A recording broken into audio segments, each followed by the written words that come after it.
El recorte en el presupuesto presentado por el gobierno para 2017 no acaba de dejar contento a nadie. Para muchos el recorte es insuficiente, para otros no acaba de ser el necesario para corregir los desequilibrios como la deuda, pero sobre todo no acaba de convencer a los empresarios y tampoco a los mercados y calificadoras de la deuda, que son en buena medida los destinatarios de la necesidad de reconstruir confianza, sobre todo en la economía del país. Estamos en Opiniones Encontradas. Muchas gracias por estar con nosotros en este programa en el que todas las ideas se pueden cuestionar siempre que se debatan.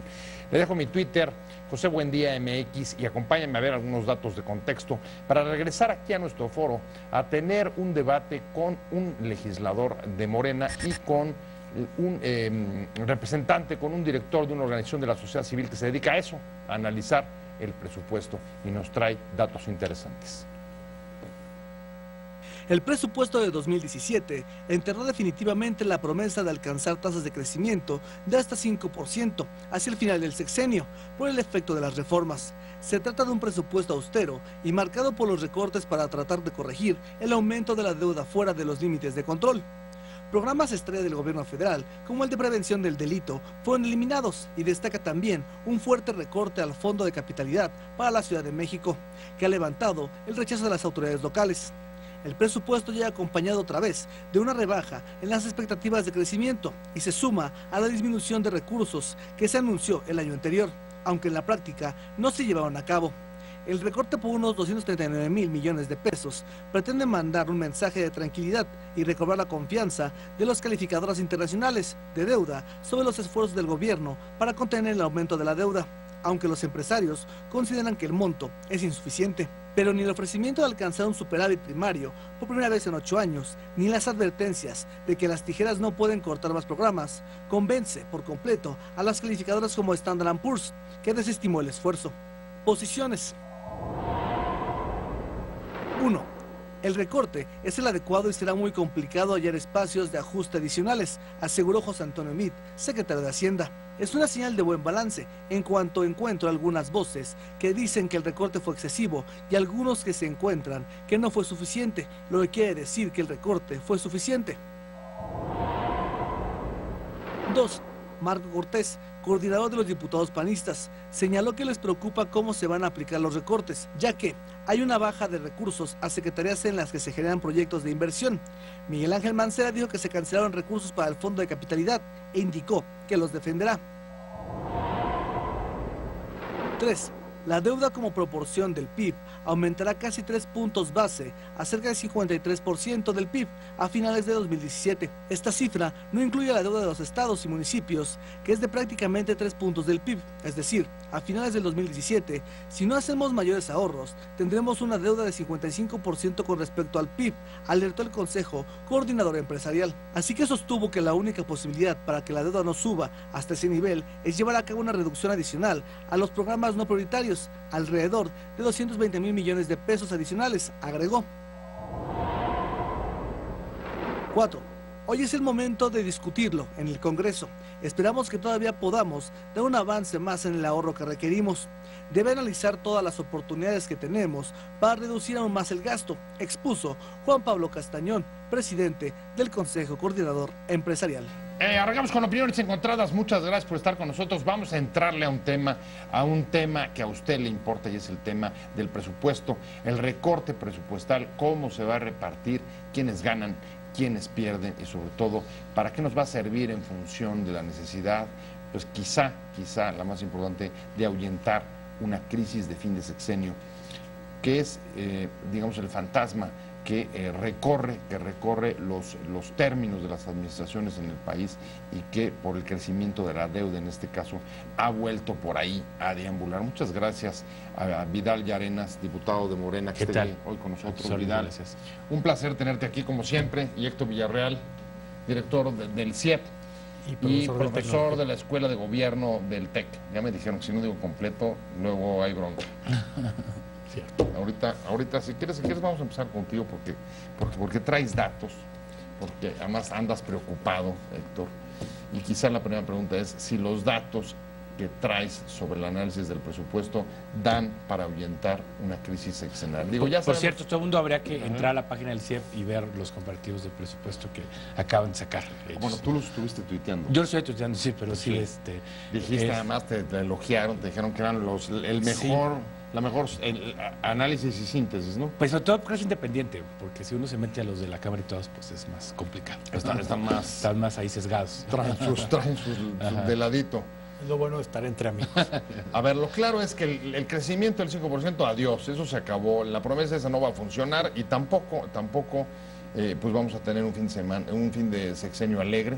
Todo lo contrario, se hará amargón.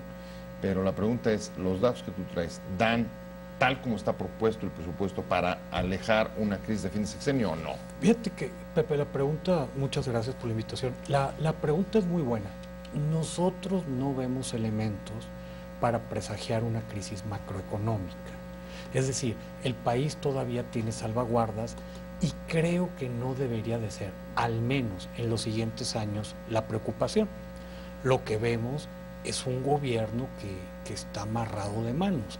Ha logrado subir los ingresos tributarios, eso hay que aplaudirlo, pero este aumento no logra compensar la todavía muy amarga caída en los ingresos petroleros, por un lado.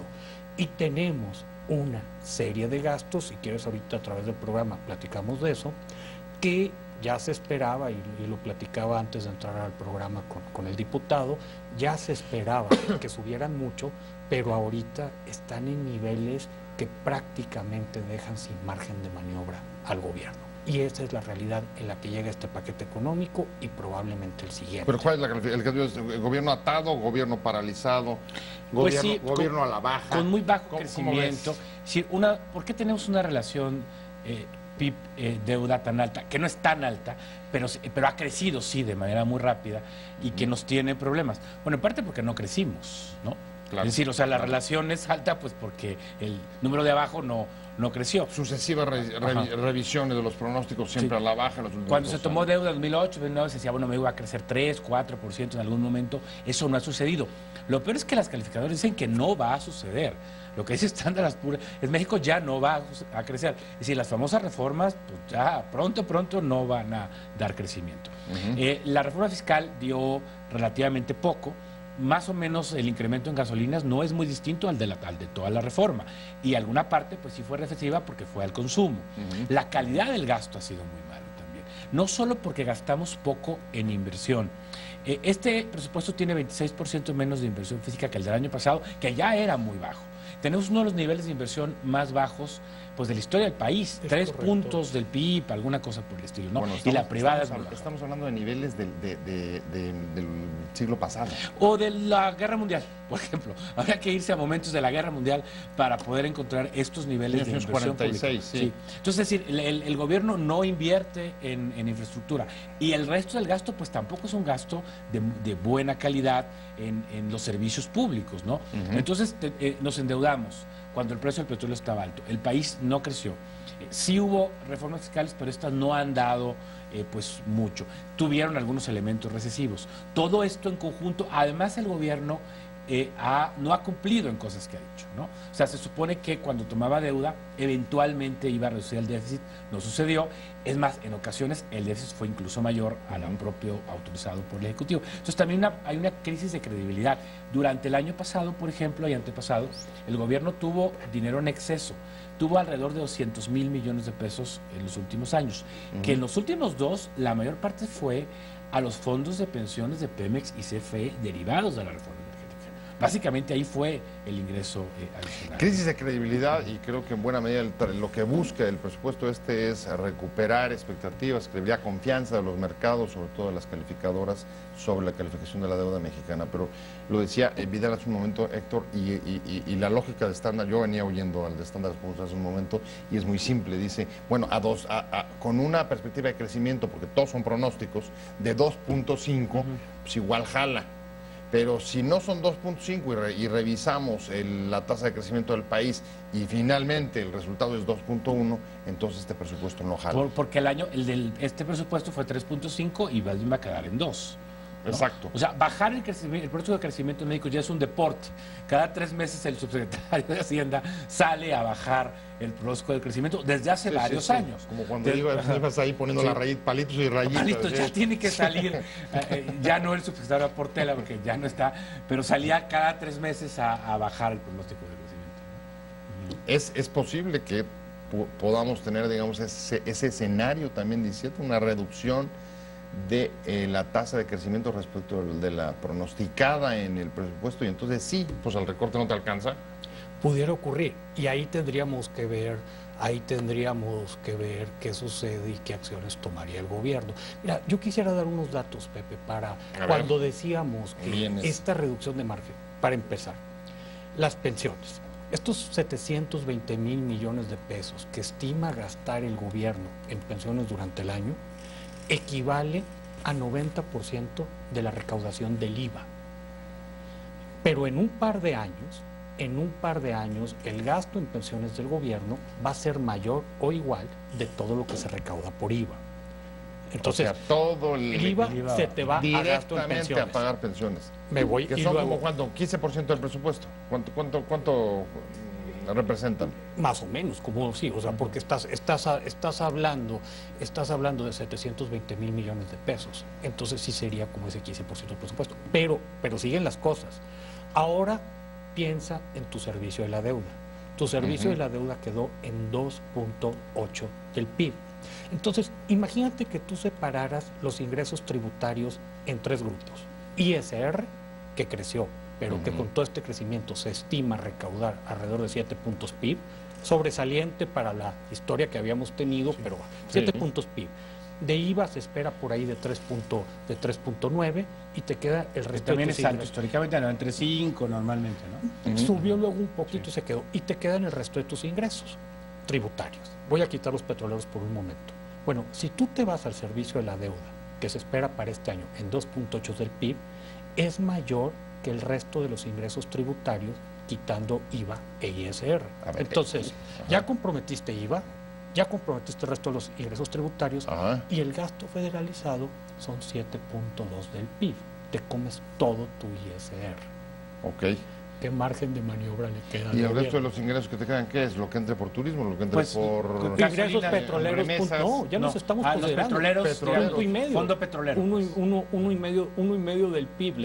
Entonces, los otros IEPS, que es un poco de dinero. ya están considerados. Tú dices todos los IEPS. Todo. Te queda 1.5. Entonces, lo que está ocurriendo es que se está financiando operación con requerimientos financieros. O sea, con deuda. Va a decirlo claro, Para si no el decirlo público no se entera, No, no le queda claro. y la gran Bueno, así es, por eso explicas la reacción de Standard & Poor's, por ejemplo. Bueno, sí, ya no están viendo, porque antes mucho el tema es México va a hacer una reforma fiscal, entonces va a tener más ingresos, entonces va a hacer una reforma energética, entonces va a haber más ingresos, pero todas esas cartas ya se jugaron, ¿no? Y todo entonces más era sobre la expectativas. verdad no te creo que vayas a crecer más, es complicado que vayan a subir los ingresos, y entonces ahí el panorama es muy complicado. Bueno, se jugó la última carta, que es los impuestos a las gasolinas, que te dio como la reforma fiscal en el primer año, 1.5 del PIB más o menos, creo que traen como 280,000 millones de pesos para este año de cálculo, 1.5 más o menos, ¿no? Es decir, así de importante es el impuesto de las gasolinas. No, bueno, ya lo vimos con Calderón, lo vimos luego con Peña, en efecto, con los dos. Entonces, pues efectivamente, no tienes crecimiento. En la calidad del gasto no es buena, pues es complicado. Yo decía de repente que a mí me parecía exagerada la reacción que pudo haber habido del tamaño del recorte frente al monto de la deuda y a la relación deuda-PIB, que no es tan alta. Pero efectivamente hay un problema de expectativas y hay un problema también de calidad de gasto. Ok, gastamos más, pero con un gasto que no tiene impacto en la economía, pues sí es muy complicado. Se llama derroche. Pues sí, o sea, porque yo sí creo, claro. porque lo que platicamos también con Héctor es, de repente la economía se puede meter en un círculo de austeridad tipo europeo, ¿no? Le quitas el gasto, le quitas la inversión y eso es contraproducente, ¿no? Bueno, de hecho, es que deprimes la economía. Lo que dice hoy el propio economista es, bueno, quien tenga margen fiscal o de deuda, pues métale a la economía shocks de inversión pública para que la reactive, ¿no? Que aquí podemos decir lo mismo, bueno, no es tan baja, no estamos tan endeudados, gastemos en infraestructura. El punto es, ¿y en qué lo gastas, pues, no? O sea, ¿qué proyectos de infraestructura van a reactivar la economía? Pero ahí es donde el gobierno ha fallado también de manera importante. El aeropuerto, fíjate. Al aeropuerto le hemos destinado recursos fiscales como de 25,000 millones y los hemos fideicomitido. Entonces hay un fideicomiso del aeropuerto de 25,000 millones de pesos que nos hemos gastado como 1,000, porque el resto de la obra que ha habido del aeropuerto es de agua. Ha habido con agua, parece gastado otros 3,000. Entonces tenemos 22,000 millones de pesos para una obra que estamos medio haciendo. Eso no va a reactivar la economía porque lo tenemos fideicomitido. Y así hay más obras de Conagua, etcétera, ¿no? Sí, pero mira, preocupa expectativas de crecimiento cuando estás quitando el motor, por ejemplo, de la inversión física. Ajá. Preocupa también recortes importantes, por ejemplo, el Fondo de Capitalidad a la Ciudad de México. Y los fondos metropolitanos que finalmente eran fondos en infraestructura. Exacto. Preocupa, por ejemplo, incluso programas que en algún momento parecían programas estrellas o un problema central como el de prevención del delito. Ya no existe el programa. Desapareció, pero... Y te llevaste educación de temprana edad. Pero, pues, miren, como tú acabas de decir, no hay margen de maniobra. El gobierno va a quedar atrapado, atenazado, pero, dice él, a pesar de lo que le están pidiendo empresarios, calificadoras, no tengo para dónde hacerme. No puedo reducir más. ¿Tú coincides con Meade? En esencia, sí. O sea, no tiene para dónde hacerse. Mira, es que en el corto plazo no. Eventualmente, y a lo mejor ese es uno de los grandes problemas que tuvo la reforma fiscal del 2013, se le pueden criticar muchas cosas. Pareciera que en términos de recaudación no fue tan mala, no es que fuera tremendamente buena, ha insistido mucho el diputado, una parte grande vino por el IEPS a combustibles, que no era parte de la reforma, etcétera. Pero si yo le tuviera que hacer una crítica, Pepe, se le pueden hacer muchas, pero me quedara con una, no revisó gasto público. Entonces, o sea, es un poco lo que dice Vidal. Y ese es el problema, el gasto público no ha sido eficiente y no lo revisaron tampoco. Sí. No, y probablemente, digo, aquí estamos arrastrando una estructura programática de hace 30, 40 años.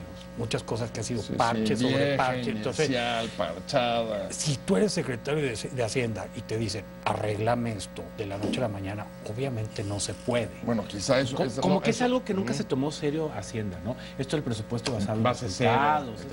En realidad, hablaban mucho, pero en realidad... Revisión total de los programas. Si uno no ve una... Como que estas secretarías de presupuesto eran muy poderosas en el momento pues, del ajuste económico de los años 80, 90, en donde pues había que recortar gasto de como fuera, quedan esas mismas tendencias y no hay un enfoque de mejorar la calidad de gasto, ¿no? Entonces, incluso cuando tuvieron más, no se supo qué hacer con el mismo, ¿no? Encontraron zonas de confort, zonas de comodidad. Claro, sí. Ahora, ¿tú coincides, se puede o no se puede? ¿Coincides conmigo o no coincides? Bueno, yo creo que no se debe recortar más el gasto, incluso yo pensaría que debería haber más... ¿Apoyarías, digamos, a pesar de que los empresarios y las calificadoras... Sí, yo creo que hay una histeria un poco ahí, ¿no? Creo que debería reasignarse el gasto, es decir, buscar gasto de más calidad. Sí creo que puede haber algún gasto administrativo importante que todavía se pueda reasignar. Si tú ves el recorte que hicieron este año, 90% es programas e inversión y solo 10% gasto operativo del gobierno. Habría que ver qué tanto ese gasto operativo se puede convertir en inversión o en transferencias o en otro tipo de programas. O sea, a ver, lo que está diciendo el gobierno de ahora es el gobierno que se va a apretar el cinturón, no es cierto. Pues no es tan cierto, digamos, ¿no? Ahí podría haber márgenes. Aquí trae sus dudas, Héctor. No. Coincido. ¿Nos está mintiendo o qué? No nos está mintiendo. Yo creo que hay margen. Hay un margen, no. ¿Sabes qué? Es que depende cómo la leas. Si tú te vas a la idea de ramos autónomos, organismos autónomos, etcétera, el recorte no está ahí. Los ramos administrativos sí fueron brutalmente recortados. Esa es la otra. Hay que irnos a los poderes autónomos y también ahí que una parte se... Porque ahí sí la austeridad no ha llegado. Ni a los, a ver, sinceramente, ni a los poderes autónomos, ni al Congreso. Ni al Congreso. Entonces ahí sí, no es bueno, el Poder Judicial llegó también al Poder Judicial la austeridad. No. Ahí también hay márgenes. Hay un fideicomiso de 3,000 millones de pesos que tiene hoy el Poder Judicial, ¿no? Que es el otro tema, ¿eh? Hay que ver que hay fideicomisos y que con eso se puede financiar gasto. Está en el aeropuerto y hay varios más que también podemos hacer. Los fideicomisos son como sinónimo de guardaditos. Pues hay ¿Cómo algunos, le llamas eso? sí hay algunos guardaditos. Porque hay en El Puebla del que aeropuerto es el que, bueno, allá hicieron un fideicomiso para respaldar una serie de obras, ¿no? En el fideicomiso podría haber un margen para que el ajuste no fuera tan fuerte, ¿no? Ahora, volvemos a lo mismo. Si eso no se destina a inversión, pues quién sabe si te convenga hacerlo, digamos, ¿no? No, o sea, sí hay que hacerlo, pero hay que destinarlo. Si no es inversión, mejor como ahorro. Es decir, Es sí, como ahorro. sí creo que debemos reactivar la economía vía inversión pública. El problema son los proyectos del gobierno. Al gobierno se le han quedado todos los proyectos de inversión. Fuera del tren a Toluca no hay proyectos de inversión. Sí, que el tren a Guadalajara son chiquititos. Son Mira, chiquitos. pero yo veo todavía un problema más de fondo, Pepe Vidal. A mí me parece que tú puedes seguir trabajando en la administración de cómo mejoramos este presupuesto en base a la estructura programática que existe, todo, pero ya andas en efectos de segundo, tercer orden.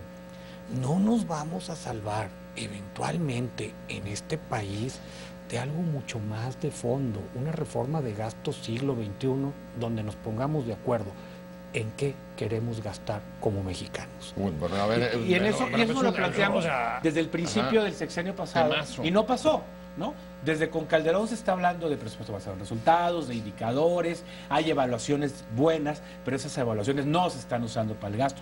Mira, en seguridad pública estamos gastando como un punto del PIB más que antes, por ejemplo, ¿no? Más que a finales de los 90. ¿Quién evalúa el gasto de seguridad? No hay una evaluación del mismo. Bueno, ahora el gobierno está recortando todo el gasto en prevención. Bueno, un poco como un sí, reconocimiento de que no sirvió lo que se hizo en prevención. Bueno, en general, seguridad Bueno, sí es como yo creo que en seguridad, una caja negra. yo creo que en seguridad tenemos un pendiente muy grave de calidad de gasto. De calidad y de investigación Y y de de, investigación. y de rendición Y de de cuentas. rendición de ¿Qué, cuentas. cómo, dónde, qué se ha hecho? Además, a lo largo del ejercicio también se han aumentado. Hay partidas de seguridad pública que han crecido de 100 millones a 7,000 millones durante el ejercicio. Es decir, sí hay mucha discrecionalidad ahí. A ver, yo te diría, en concreto, programas que eran, decía Vidal, coincido, un programa estrella del gobierno desde que comenzó la administración, como el de prevención del delito. ¿Se vale o no se vale eliminarlo? Así, mira, por...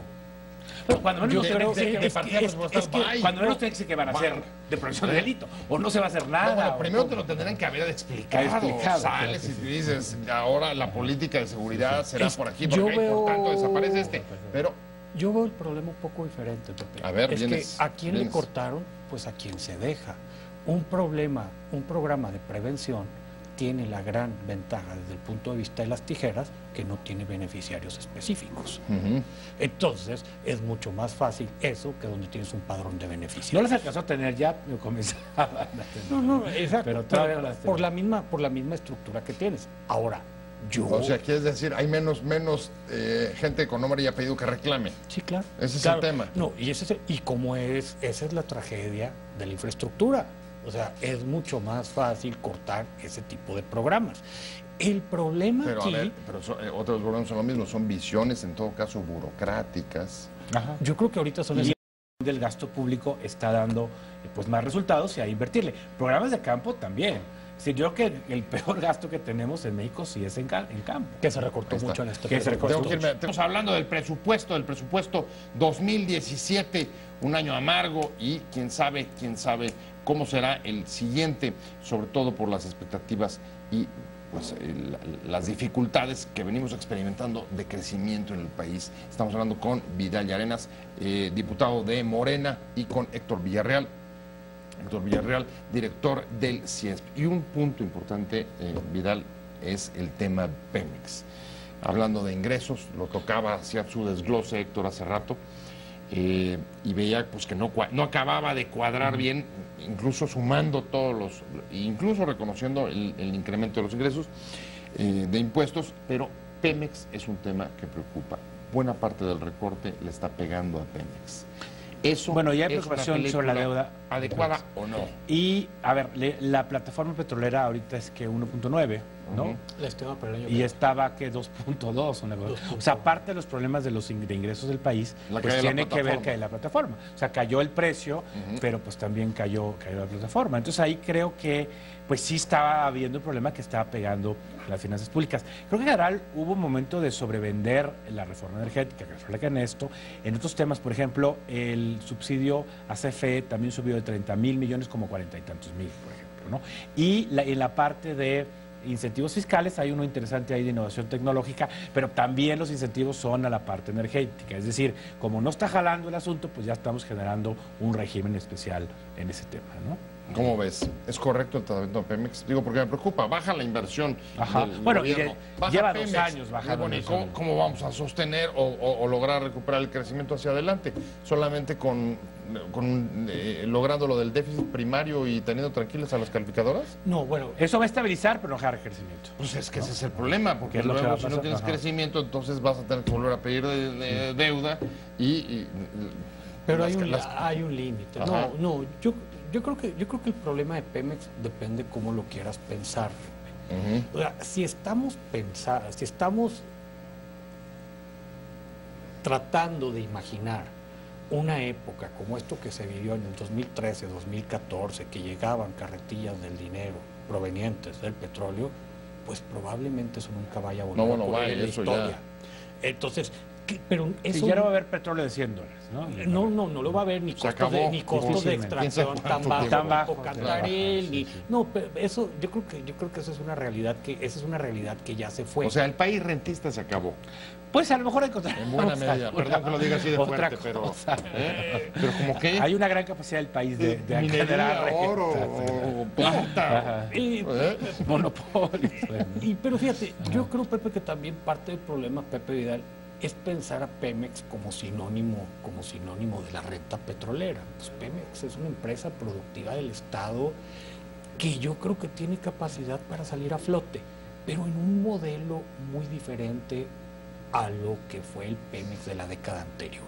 Yo creo que sería un Pemex mucho más chico, sería un Pemex mucho más especializado, aprovechando la capacidad técnica que tiene para hacer negocio. Pero va a ser negocio a O una sea, escala vender mucho activos. más Ahora, chiquita. la cosa ¿cómo ves tú? es que en regiones, no sé, Ajá. Coatzacoalcos, Salina Cruz, Tampico, hay una crisis muy seria porque tampoco hay alternativas. Una crisis ¿no? social. Entonces, sí, y son regiones que habían sido prósperas por el tema petrolero, no lo son, no hay muchas más alternativas, hay un problema de crimen organizado, etcétera, y el gobierno no logra plantear alternativas y no lo va a hacer ya pronto. Las famosas zonas económicas especiales. ¿Qué va a pasar con eso? Pues ¿Qué va a nada, pasar con porque no hay infraestructura. ¿Está es decir, financiado eso? pues ¿Está no, considerado? no está. No lo Dicen está. que va a ser Puras con dinero expectativas. privado, no se podrá hacer con dinero privado la mayor parte de la... Y a lo mejor funciona una sola, la que sí tiene infraestructura, que es Lázaro Cárdenas, ¿no? Pues que bueno, esa es la única... O sea, está lista para recibir. Porque Lázaro inversión, Cárdenas porque no ya está en el sur, está en el Bajío, pues. Entonces ahí esa posición... Y ya pues, tiene infraestructura. Y ya tiene infraestructura. Entonces pues, está 3 horas en vehículo del Bajío. Sí. Entonces, pues no, pues es la única que sí va a jalar. Yo pensaría que las deberían haber hecho en zonas que sí tenían infraestructura relativamente deprimidas. Podría ser Mazatlán, podría ser Manzanillo, podría ser Culiacán. No sé, zonas más Para reflotar. arriba, en el centro occidente, donde tampoco tienes gran dinamismo, pero sí tienes infraestructura, y las quieres hacer sin invertir en infraestructura, en lugares que no van a jalar si no las haces, ¿no? El Istmo de Tehuantepec tiene un tren que dura 7 horas en cruzar el Istmo y que una vez a la semana se descarrila, por ejemplo. Wow. Entonces, Wow. pues, no hay carretera de 4 carriles de Coatzacoalcos a Salina Cruz, no hay aeropuertos a Salina Cruz. O sea, Muy eso complicado. Casi lo que hay que hacer es civilizar eso. O sea, Pues ese paso, invertir en a este invertir, paso, invertir. Un paquete de oye, 10,000 millones de pesos de infraestructura en el Istmo. Eso probablemente, pues sí, ya te genere condiciones. Voy a la recta final y me quedaría con la opinión, con la opinión de ustedes sobre, en concreto, cómo calificas, si le tuvieras que poner número del 1 al 10, este presupuesto para responder a los reclamos, a las necesidades del país. Bueno, lo que pasa, Pepe, es que fue un presupuesto que intenta mantener la estabilidad financiera del país. Y yo creo que eso lo hace bien. Es un presupuesto donde se gana mucho en transparencia. O sea, de acuerdo al objetivo de recuperar la confianza de los mercados, ¿qué le pones? ¿8, 9? Es un 7. Un Pues 7. no está tan bien, Héctor. Bueno, Está no. ahí de panzazo. No, es ¿Eh? que si te vas a los efectos en desarrollo económico y desarrollo social, pues será un 3 o un 4. O sea, yo creo que la otra parte la hace sustancialmente mejor, pero hay que entender que este no es un problema, este no es un problema de la Secretaría de Hacienda actual. muchas de las cosas que están son problemas que se vienen realmente cocinando desde hace 20, pero es este 30 gobierno. años. Bueno, ahora, ¿sabías que íbamos a llegar a esto? Es En correcto. los 2, 3 últimos años fiscales, donde tuviste más ingresos de los estimados, porque los sobreestimaste, pues pudiste haber tomado ya las medidas pertinentes. Es decir, también se deja como al final la tarea de ir ajustando el gasto, como decíamos. No lo hicieron eficiente, no recortaron lo suficiente el gasto no burocrático, no mejoraron la política social, no generaron más confianza. Hacienda mintió mucho y en parte está pagando estos La asuntos. reorganización A ver, incluso se anunciaron el año pasado, recordarán, recortes que luego no se dieron. Sí, o se dieron, pero luego se incrementó el gasto. Digamos, O no se dieron, en el neto no se dieron. monitoreado. Ajá, en el neto no se dieron. Sí. Le recortaron, no, dijeron que iba a recortar, pero aumentaron en otro lado. Eso es lo que pasó. Y que tenemos que discutirlo, porque lo que estamos observando realmente no es un recorte del gasto, es una reorganización. ¿A dónde? A los rubros que se están chupando el dinero. ¿Se pudo haber planeado esto mejor? Ciertamente. Y creo que A sí mí- hay un a mí- problema, se me hay un está- problema de control y de rendición de cuentas del Ejecutivo. Se me está yendo, pero quiero tu calificación. Para Pues, contrastarla con la de... Yo tendría que ser, A ver, incluso en los mismos rubros. El de estabilidad y social. pues, estabilidad impacto 5, social 2. Y eso que venía más optimista. ¿Te fijaste?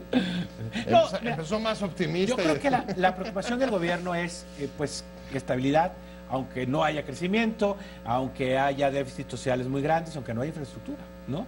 Se ha resignado al gobierno a solo buscar ese objetivo, ¿no? Cuando creo que podría hacer otras cosas, reasignando mejor el gasto, usando fideicomisos, usando algunas otras cosas, ¿no?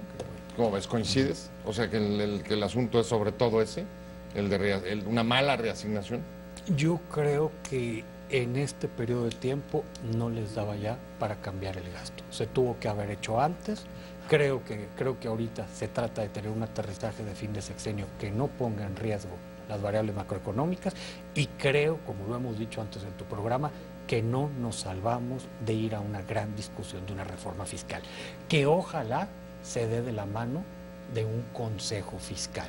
Iniciativa muy interesante que se está metiendo en Cámara, que tengas un organismo autónomo que te permita tener proyecciones de largo y mediano plazo en ingresos, en gasto y en deuda para tomar decisiones informadas, Pepe. Creímos mucho en los tecnócratas de Hacienda, les dimos mucha manga ancha y no los estuvimos vigilando lo suficiente. Parte de eso lo estamos pagando en este momento. ¿Por qué? ¿Por qué tuvieron ese...? Pues no sé, no les exigimos, en la parte de gasto no se los exigimos, pero no hubo respuesta, es decir... La verdad es que nunca nos hemos preocupado demasiado y ni hemos tenido muy exigentes con el gasto en este país. Desde la crisis de los 80s, la preocupación fue la estabilidad, fue el déficit, digamos, ¿no? Estabilizar la economía. Nunca hubo una preocupación por mejorar la calidad de gasto. Creo que Bueno, pues desde ahí hace rato no están, la tenemos. dejan agenda, calidad de gasto, evaluarlo, rendición de cuentas y lo que trae Héctor desde hace rato, una reforma fiscal. Pues yo creo que ya será el pacto del próximo sexenio. Algo se tendrá que hacer. Llegue quien yo llegue. por lo pronto ya me tengo que ir, pero no sin agradecerles a ambos, Vidal y Arenas, diputado de Morena. Muchísimas Muchas gracias, gracias, Vidal, por haber estado Al con contrario. nosotros. Héctor Villarreal, como siempre, director del CIEP y además de la Escuela de Gobierno del TEC de Monterrey. Muchas gracias por haber venido y a usted por haber estado con nosotros. Te invitamos a seguir cuestionando la información con los siguientes videos.